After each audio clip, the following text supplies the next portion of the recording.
Hello friends, आज की ताज़ा खबरों में आप सभी का स्वागत है। झारखंड की तमाम छोटी बड़ी खबर इस वीडियो में देखने को मिलेगी। सबसे पहले बड़ी खबर, देश के कई राज्यों में अनलॉक की शुरुआत है। एक बड़ी खबर की कोरोना की दूसरी लहर के बीच अब देश में अनलॉक की शुरुआत होने वाली है। दिल्ली, राजस्थान, मध्य प्रदेश, छत्तीसगढ़ और उत्तर प्रदेश में लॉकडाउन खत्म करने की कवायद शुरू की जा रही है। छत्तीसगढ़ के कई जिलों में अनलॉक की शुरुआत हो चुकी है। अब सोमवार को सुबह के 5 बजे से राजधानी दिल्ली में लॉकडाउन खुलना शुरू होगा। इसके बाद 1 जून से मध्य प्रदेश और उत्तर प्रदेश में अनलॉक की शुरुआत होगी। ज्यादातर राज्य धीरे धीरे अनलॉक की प्रक्रिया को आगे बढ़ाएंगे। वहीं झारखंड में कोरोना की स्थिति को देखते हुए 2 जून को मुख्यमंत्री हेमंत सोरेन झारखंड में लॉकडाउन खत्म करने को लेकर घोषणा कर सकते हैं।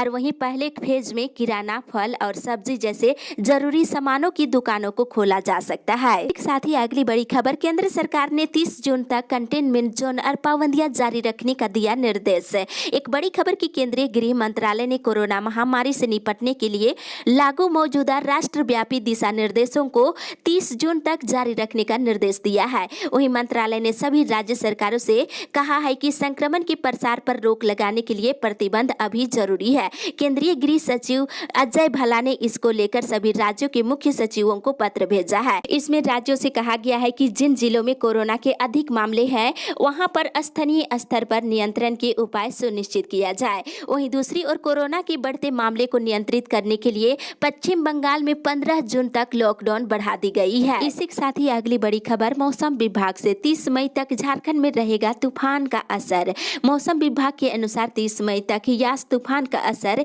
यूपी, बिहार, झारखंड सहित कई राज्यों में बरकरार रहेगा। इस दौरान गरज के साथ मध्यम से लेकर भारी बारिश और बिजली गिरने की संभावना है।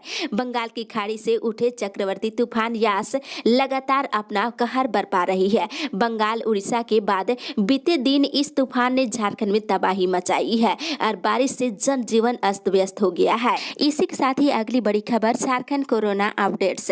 झारखंड में जल्द ही लॉकडाउन से लोगों को राहत मिल सकती है। झारखंड पिछले 24 घंटे के दौरान कोरोना के 687 नए मरीज मिलने के साथ ही 19 मरीजों की मौत हो गई है। वहीं 1982 मरीज स्वस्थ हुए हैं। मिले मरीजों में से बोकारो से 37, चतरा से 20, देवघर से 30, धनबाद से 68, दुमका से 5, पूर्वी सिंहभूम से 99, गढ़वा से 5, गिरिडीह से 46, गोड्डा से 11, गुमला से 46, हजारीबाग से 38, जामताड़ा से 12, खुट्टी से 5, कोडरमा से 13, लातेहार से 24, लोहरदगा 16, पाकुड़ से 1, पलामू से 44, रामगढ़ से 12, रांची से 83, साहिबगंज से 4, सरायकेला से 25 और सिमडेगा से 29 और पश्चिमी सिंहभूम जिले से 14 नए मरीज मिले हैं। वहीं देश में पिछले 24 घंटे के दौरान कोरोना के 1,86,364 नए मरीज मिले हैं। इसी के साथ ही अगली बड़ी खबर, पारा शिक्षकों की मांगों पर गौर करे सरकार। पारा शिक्षकों की सेवा शर्त नियमावली अभी तक लागू नहीं की गई है,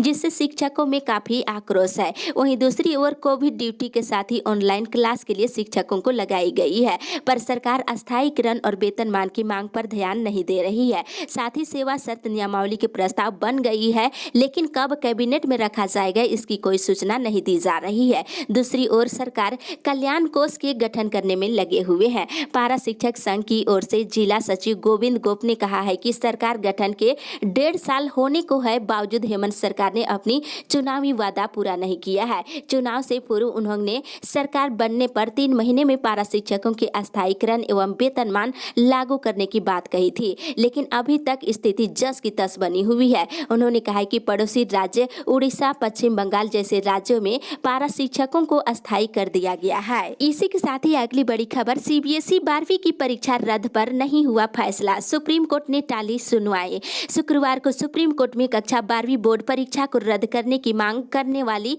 याचिका पर सुनवाई को टाल दिया गया है। 12वीं बोर्ड की परीक्षा रद्द होगी या नहीं, इसका फैसला 31 मई को आएगा। सुप्रीम कोर्ट ने याचिकाकर्ता से कहा है कि 1 जून को सरकार के द्वारा कक्षा 12वीं बोर्ड की परीक्षाओं पर अंतिम निर्णय लिया जाएगा। संभव है कि सरकार 12वीं बोर्ड की परीक्षा को रद्द करने के पक्ष में ही होंगे। वहीं पीठ ने कहा है कि याचिकाकर्ता को सीबीएसई और आईसीएसई के वकीलों को सुनवाई से पहले प्रति भेजनी होती है, इसलिए सुनवाई को स्थगित किया जा रहा है। अब सुनवाई सोमवार को होगी। इसी के साथ ही अगली बड़ी खबर, सभी अनुबंध कर्मियों को मिले समान काम के लिए समान वेतन। झारखंड राज्य अनुबंध कर्मचारी महासंघ झारखंड केंद्रीय समिति के सदस्य महेश सोरेन ने मुख्यमंत्री झारखंड को कोरोना से मौत पर राज्यकर्मियों, संविदा और अनुबंध के साथ ही अस्थायी को 25 लाख मुआवजा की घोषणा को स्वागत कर धन्यवाद दिया है। उन्होंने कहा है कि आज पूरी व्यवस्था अनुबंध कर्मियों ने ही संभाल रखा है। ऐसे में मुख्यमंत्री ने जो सुरक्षा मुआवजे की घोषणा की है वे काबिले तारीफ है। महासंघ सरकार से अनुरोध किया है कि सभी अनुबंध कर्मियों के लिए बीमा, समान काम के लिए समान वेतन और 60 वर्ष की उम्र तक सेवा की गारंटी और तत्कालीन राहत देने के लिए एक मुश्त मानदेय में वृद्धि करने की मांग किए हैं। इसी के साथ ही अगली बड़ी खबर, मध्याह्न भोजन पर केंद्र सरकार का बड़ा फैसला, बच्चों को दी जाएगी वित्तीय सहायता। एक बड़ी खबर की कोरोना महामारी की वजह से ज्यादातर राज्यों में दोबारा से लॉकडाउन लगा हुआ है। इस वक्त सबसे ज्यादा खराब स्थिति गरीब वर्ग और उनके बच्चों की है। इसको देखते हुए भारत सरकार ने शुक्रवार को बड़ा फैसला लिया है। केंद्र सरकार की ओर से मिड डे मील योजना के तहत सभी पात्र बच्चों को डीबीटी के माध्यम से वित्तीय सहायता दी जाएगी। इस योजना को केंद्रीय शिक्षा मंत्री रमेश पोखरियाल निशंक ने मंजूरी दे दी है। सरकार को उम्मीद है कि इससे 11.8 करोड़ बच्चों को सीधा लाभ मिलेगा। केंद्र सरकार के मुताबिक ये योजना मिड डे मील को बढ़ावा देगी। इसी के साथ ही अगली बड़ी खबर, 30 जून तक बढ़ी अंतर्राष्ट्रीय उड़ानों पर रोक। एक बड़ी खबर की कोरोना संकट के चलते अंतर्राष्ट्रीय यात्री उड़ानों पर लगाई गई रोक को 30 जून तक के लिए बढ़ा दी गई है। वहीं दूसरी ओर राज्य के बाहर फंसे मजदूरों को वापस बुलाए सरकार। सांसद सुदर्शन भगत ने राज्य सरकार और जिला प्रशासन से राज्य के बाहर कोरोना काल में फंसे मजदूरों को उनके घर लाने और गांव में ही रोजगार उपलब्ध कराने की मांग की है। उन्होंने कहा है कि उनके संसदीय क्षेत्र के गुमला और लोहरदगा जिला जनजातीय बहुल जिले हैं, जहां से काफी संख्या में लोग काम की तलाश में दूसरे राज्य गए हुए हैं। कोरोना संक्रमण की वजह से लागू लॉकडाउन के कारण वहां भी बेरोजगार हो गए हैं। ऐसे में फंसे मजदूर अपने घर आने में असमर्थ है। उन्होंने श्रम विभाग से तमिलनाडु में फंसे मजदूरों को वापस लाने के लिए अब विलंब कार्रवाई करने की मांग किए हैं। इसी के साथ ही अगली बड़ी खबर, रांची में सबसे महंगा हुआ पेट्रोल और डीजल। राजधानी रांची में पेट्रोल और डीजल शुक्रवार को अपने अधिकतम कीमत पर रहा। आपको बता दें, शुक्रवार को रात के 8 बजे के बाद पेट्रोल और डीजल की नई दर आई है, जो आज की सुबह 6 बजे से लागू होगी। इसमें पेट्रोल 20 पैसे जबकि डीजल 29 पैसे और महंगा होगा। आपको बता दें, पेट्रोल बढ़ी हुई कीमत के साथ आज से 90 रुपये 62 पैसे जबकि डीजल 89 रुपये 64 पैसे प्रति लीटर की दर से मिलेगी। वहीं दूसरी ओर उज्ज्वला गैस कनेक्शन का तोहफा दे सकता है केंद्र सरकार। कोरोना संक्रमण और उसके बाद एक चक्रवर्ती तूफान के बीच सरकार अपनी दूसरी वर्षगांठ पर लोगों को तोहफा देने का ऐलान कर सकती है। सरकार प्रधानमंत्री उज्ज्वला योजना के तहत गरीब परिवारों और प्रवासी मजदूरों को 1 करोड़ मुफ्त गैस कनेक्शन देने की शुरुआत कर सकती है। इसके लिए सार्वजनिक क्षेत्र की तेल कंपनियों ने तैयारी पूरी कर ली है। पूरे देश में 1 करोड़ गैस कनेक्शन मुफ्त में दिए जाएंगे। प्रधानमंत्री की अगुवाई में सरकार 30 मई को अपने दूसरे कार्यकाल के 2 साल पूरे करने जा रही है। ऐसे में उम्मीद है कि पेट्रोलियम मंत्रालय इसी दिन से मुफ्त गैस कनेक्शन का वितरण शुरू कर सकता है। प्रवासी मजदूर भी उज्ज्वला योजना के तहत मुफ्त गैस कनेक्शन लेने के हकदार होंगे। इसी के साथ ही अगली बड़ी खबर, सरकार अपने ही बनाए कानूनों को प्राइवेट स्कूलों में लागू कराने में है विफल। स्कूल प्रबंधन के द्वारा लॉकडाउन के दौरान फीस वसूली के मुद्दे पर अभिभावक संघ का लगातार आंदोलन जारी है। शुक्रवार को झारखंड अभिभावक संघ के आह्वान पर संघ के सदस्यों ने काला बिला लगाकर विरोध प्रदर्शन किया है और इस दौरान अभिभावकों ने सोशल मीडिया पर लाइव प्रसारण कर स्कूल प्रबंधन के द्वारा किए जा रहे मनमानी पर चर्चा की है और निजी स्कूल के मनमानी और सरकार के चुप्पी के विरोध में काला पट्टी बांधकर और प्ले कार्ड के माध्यम से अपना विरोध प्रदर्शन किए। और संघ ने कहा है कि राज्य सरकार समय रहते संघों की मांगों को गंभीरता पूर्वक देखे और अपने आदेश और कानून का पालन सुनिश्चित करे, अन्यथा लॉकडाउन में भी अभिभावक सड़क पर उतरकर विरोध प्रदर्शन कर सकते हैं। वहीं आंदोलन के क्रम में कल ट्विटर अभियान हैशटैग के माध्यम से चलाया जाएगा। इसी के साथ ही अगली बड़ी खबर, 31 मई से फिर से काम पर लौट जाएंगे अधिवक्ता लिपिक। झारखंड हाई कोर्ट के अधिवक्ता लिपिक 31 मई से फिर से काम पर लौट जाएंगे। कोरोना संक्रमण की बढ़ती रफ्तार को देखते हुए अधिवक्ता लिपिक संघ ने 29 मई तक काम नहीं करने का निर्णय लिया था। कल हुई संघ की ऑनलाइन बैठक में 31 मई से काम करने का निर्णय लिया गया है। साथ ही लिपिकों के लिए हाईकोर्ट से सुविधाएं भी उपलब्ध कराने की मांग की गई है। इसके के लिए संघ की ओर से हाईकोर्ट के रजिस्ट्रार जनरल को पत्र लिखा गया है और संघ के अध्यक्ष डीसी मंडल ने कहा है कि हाईकोर्ट में 31 मई से बड़ी संख्या में केस फाइल किए जाएंगे। फाइलिंग के समय भीड़ ना हो इसे सुनिश्चित किया जाएगा और शारीरिक दूरी के पालन की व्यवस्था कराने की मांग की गई है। इसी के साथ ही अगली बड़ी खबर, झारखंड में तूफान छोड़ गया तबाही के निशान। एक बड़ी खबर की चक्रवर्ती तूफान यास ने झारखंड में भयंकर तबाही मचाई है। इससे जान माल की भारी नुकसान हुआ है। शुक्रवार को भी कई जिलों में बारिश हुई है। इधर राज्य में तूफान के कारण लगभग 100 करोड़ से अधिक के नुकसान का अनुमान है। हालांकि राज्य सरकार के सभी विभाग शुक्रवार को क्षति का आकलन करने में जुटे रहे और सबसे ज्यादा क्षति किसानों को हुई है। सैकड़ों एकड़ में लगी सब्जी की फसल चौपट हो गई है। कृषि विभाग ने जिलों से नुकसान की रिपोर्ट मांगी है। इधर कोयले की ढुलाई नहीं हो पाने से रेलवे को करीब 15 करोड़ रुपए का नुकसान हुआ है और धराशायी हुए सैकड़ों मकानों की क्षति का आकलन नहीं हुआ है, ये करोड़ों में हो सकती है। साथ ही इधर कृषि मंत्री बादल पत्रलेख ने कहा है कि तूफान से रांची, चाईबासा, सरायकेला खरसुआ और जमशेदपुर में फसलों को काफी नुकसान हुआ है। करीब 300 घर क्षतिग्रस्त हुआ है और साथ ही सरकार जल्द ही किसानों और प्रभावित लोगों को मुआवजा देगी। आपदा प्रबंधन सचिव ने कहा है कि नुकसान की एवज में केंद्र सरकार के दिशा निर्देशों के तहत मुआवजा दिया जाएगा। वहीं आंधी और बारिश से बिजली वितरण का नेटवर्क भी प्रभावित हुआ है और आज और कल भी रांची, बोकारो, गुमला, हजारीबाग, खूंटी, रामगढ़, पलामू, संथाल और कोयलांचल में बारिश के असर है। साथ ही इधर मुख्यमंत्री हेमंत सोरेन ने रांची के तमाड़ में कांची नदी पर हराडी और बुढ़ाडी पुल ध्वस्त होने को संज्ञान में लेते हुए इसकी उच्च स्तरीय जांच करने का आदेश दिया है। इसी के साथ ही अगली बड़ी खबर, गाँव में ना के बराबर कोरोना, हेमंत सरकार ने ली राहत की सांस। एक बड़ी खबर की गाँव में कोरोना संक्रमण की पहचान और इससे निपटने को लेकर के शुरू किए गए स्वास्थ्य सर्वे अभियान से स्वास्थ्य विभाग के पदाधिकारी काफी खुश नजर आ रहे हैं। अभी तक चलाए गए अभियान में जो बातें सामने आई है उनके अनुसार गाँव में उतना संक्रमण नहीं है जितने की संभावना जताई जा रही थी। राष्ट्रीय स्वास्थ्य अभियान झारखंड के राज्य नोडल पदाधिकारी सिद्धार्थ त्रिपाठी ने शुक्रवार को बताया है कि अब तक राज्य के 9 जिलों के गाँव में ही कोरोना संक्रमण के अधिकांश मामले सामने आए हैं। अन्य कई जिलों में ना के बराबर मामले सामने आए हैं। आपको बता दें अभी संक्रमण के अधिकांश मामले रांची, साहिबगंज, बोकारो, पूर्वी सिंहभूम, लोहरदगा, गिरिडीह, गढ़वा, गुमला और लातेहार के गाँव में मिले हैं। इसी के साथ ही अगली बड़ी खबर, अब गरीबों का होगा 25 लाख तक का मुफ्त इलाज। एक बड़ी खबर की केंद्र की राष्ट्रीय आरोग्य निधि योजना और स्वास्थ्य मंत्री विवेकाधीन अनुदान योजना 1 जून से बदले पैटर्न में लागू होगी। अब राष्ट्रीय आरोग्य निधि योजना का लाभ आर्थिक सामाजिक सर्वे की सूची में शामिल उन सभी परिवारों को मिलेगा जिन्हें आयुष्मान भारत, मनरेगा और खाद्य सुरक्षा का लाभ मिलता है। झारखंड में ऐसे 25 लाख परिवार है जो इस सूची में शामिल है। इससे अब अधिक गरीब परिवारों को गंभीर असाध्य बीमारी की स्थिति में